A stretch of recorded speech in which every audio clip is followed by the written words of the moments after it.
Hi everybody, this is Mr. Duncan in England. How are you today? Are you okay? I hope so. Are you happy? I hope so. In this lesson, we're going to spend some time talking all about time.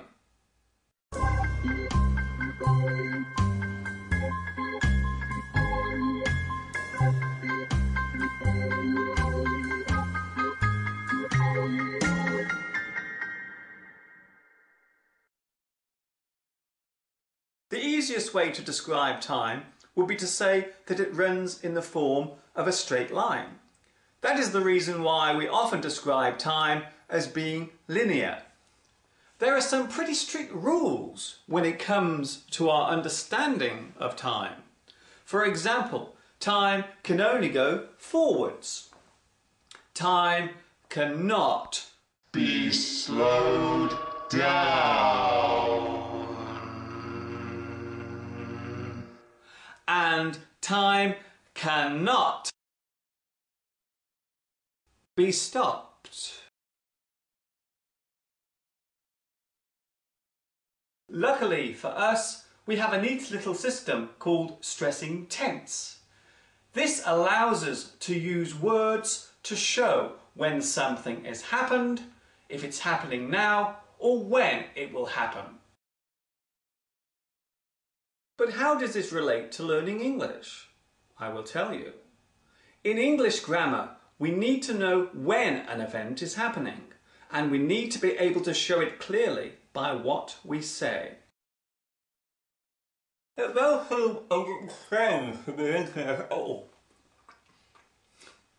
Sorry.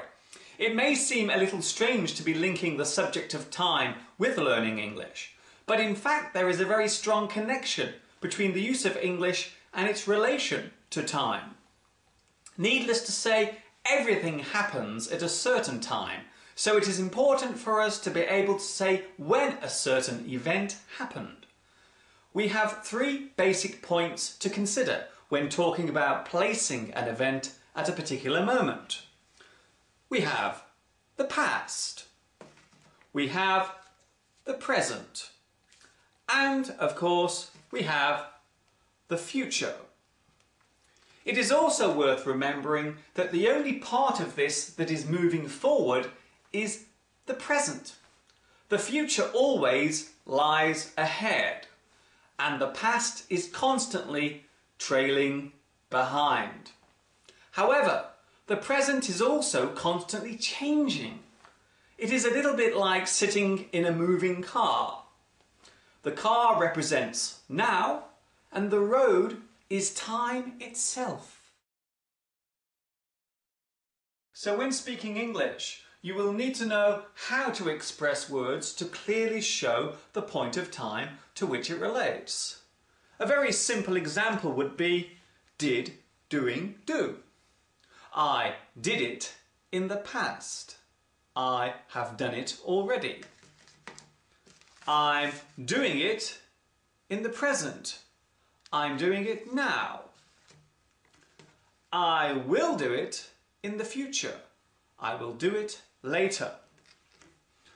I did my homework. I did my homework in the past. I've done it already. It's already been done. I'm doing my homework. That means it is being done now. I will do my homework. That means it will be done later, in the future. Another example for you. I went for a run. I'm running. I will go for a run. And one more example. I carried my shopping home. I'm carrying my shopping home. I will carry my shopping home. If I used the word walked in a sentence, would I be talking about something I did already in the past, or would I be talking about something I will do later in the future. If you said it was something I did already, then you would be right. Well done. Time is a very complicated thing to understand. It took humans thousands of years to discover the relation between when and what. But we finally did manage to work it out when a scientist named Albert Einstein scratched his head one day and said, "It is all relative." It was at that precise moment when the theory of relativity was born. It is much easier nowadays to explain when and what. But there is still one question we cannot answer, and that question is, why? There are some idioms and proverbs which relate to time. For example, time waits for no man. No time like the present. All in the fullness of time. Just in the nick of time. A stitch in time saves 9. Time marches on. The sands of time.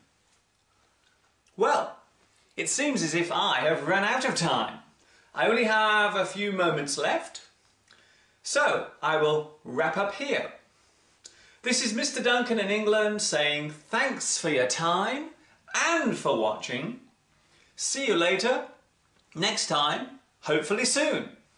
Bye-bye for now.